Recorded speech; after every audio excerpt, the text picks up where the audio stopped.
Hey, what's up? My name is Henry and you're watching Halftime, the hottest highlight of startups, entrepreneurs, and more.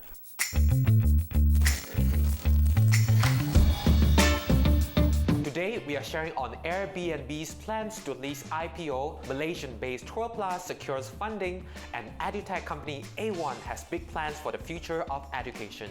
If you'd like to skip to any stories, just click on the timestamps below. First up, Airbnb plans to list IPO after one of the darkest periods for the travel industry. As with most business, the pandemic affected Airbnb badly, with bookings dropping down 80% compared to the same period in 2019. Airbnb hosts were faced with cancellations that threatened the integrity of the business as they are key partners for Airbnb. Back in May, the home-sharing platform also cut down its workforce by at least 25% when global travel restrictions impacted the business.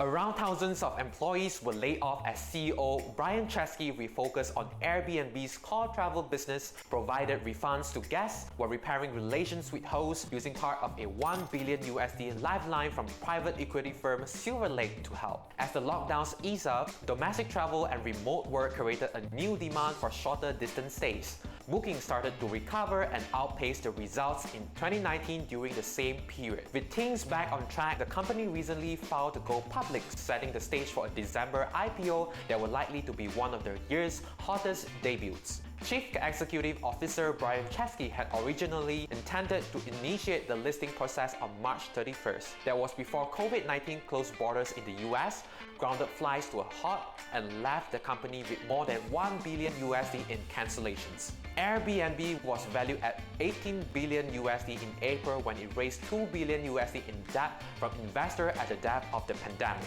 That was a significant drop from its earlier peak valuation of $31 billion in a 2017 fundraising round. It's exciting to see that startups like Airbnb are bouncing back from the effects of the pandemic, and we are looking forward to the highly anticipated IPO debut.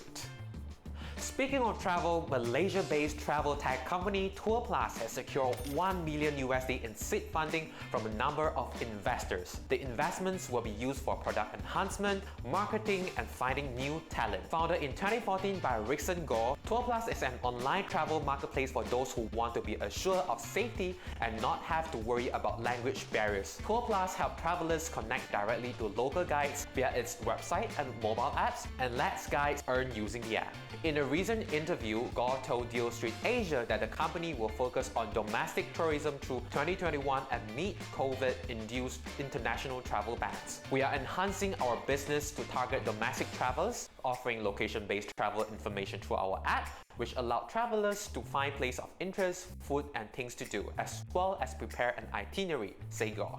TourPlus apps will include a digital directory for merchants to list shops and products. It will also allow travelers to write reviews. The tourism tech industry is not the only industry in the spotlight due to the pandemic. EdTech has been an investor favorite since the pandemic has disrupted education all over the world, leaving education tech startups with the opportunity to expand their user base. Malaysian edutech company A1 announced that it has secured $500,000 in the seed funding round led by regional VC Wavemaker Partners. Founded in 2015 by Dr. Darren Gok, A1 is an edutech solution that brings together a B2C marketplace and B2B back-end management software for all kinds of local enrichment lessons across Southeast Asia. Its key product, A1 Schools, help enrichment centers like tuition schools, kindergartens, and enrichment academies to manage their administrative workflow. On top of it, A1 also provides a B2C online marketplace for local classes that connect students with education providers near them.